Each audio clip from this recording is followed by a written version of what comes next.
Of this now, I'm joined by Ambassador Gary Locke, who was U.S. Secretary of Commerce before serving as America's envoy to China from 2011 to 2014. I can only imagine what you're thinking on the sidelines right now, given your experience. You know, the U.S.-China business relationship has pivoted so much since you were there. Yellen was arguably not on a charm offensive, right? I mean, the Biden administration is turning up the heat on China, especially when it comes to things like computer chips and AI. So what do you think she's trying to accomplish there, and is it even possible? Well, she's really has a tough job ahead of her.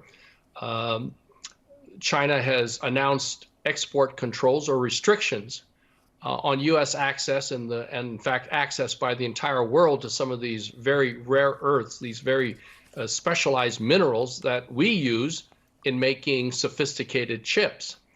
In some ways, that's retaliation by China against the United States for limiting the type of chips that China can receive.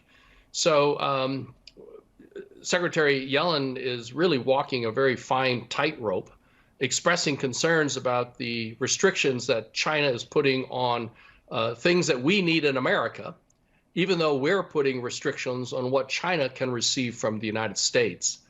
We need to really reestablish dialogue and try to bridge some of these differences, acknowledge the differences that we have, whether it's on human rights, whether it's on the unfair trade practices that China imposes on foreign companies and especially U.S. companies. But at the same time, how do we protect our national security and keep some of this very sophisticated, high technology that we make from being used by China for military purposes?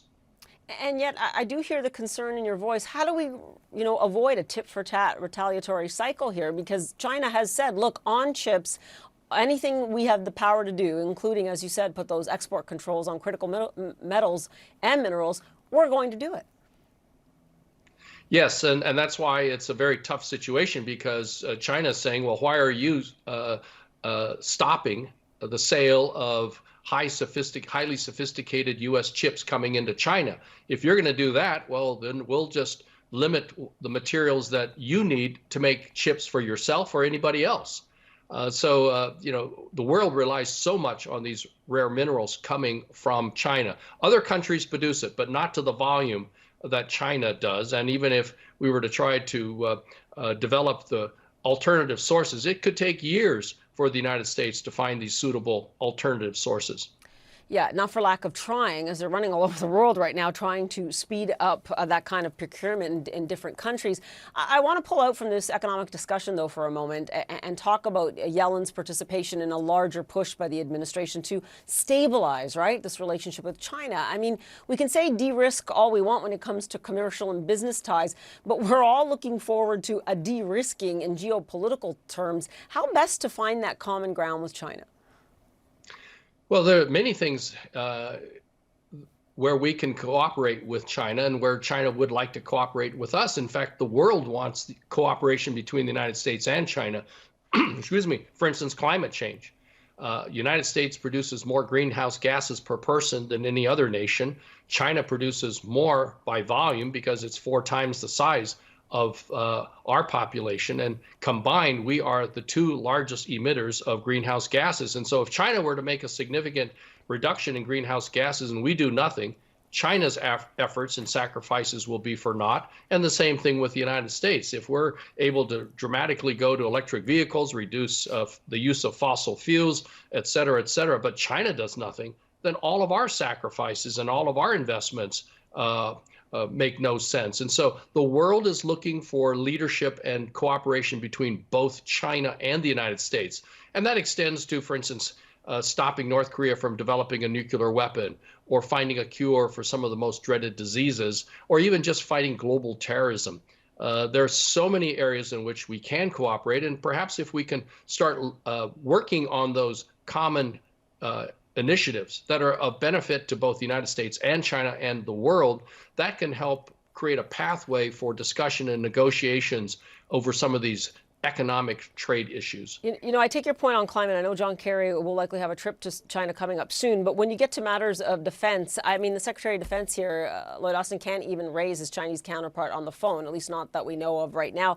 I want to ask you, because you definitely were the envoy in China at a completely different time when there was, an outreach. Certainly the friendship was China looked to be building. We're at a completely different stage now. How optimistic are you that this pivot will actually happen and happen for the betterment of really the entire world, because no one wants a conflict between these two countries?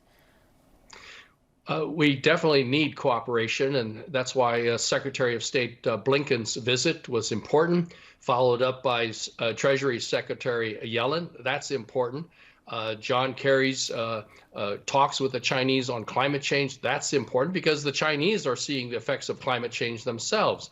And so many of their cities along the coast are jeopardized by rising sea levels. So we've got to keep working on these issues. We're not going to see immediate results. And part of the problem is that we're heading into an election in the United States in which both Democratic and Republican candidates for the Congress as well as the president want to show a toughness toward China.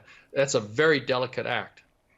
Yeah, and you make such a good point about the political season here upcoming and how difficult it is to make any breakthroughs while that's going on. Ambassador Locke, we will leave it there for now. Thanks so much.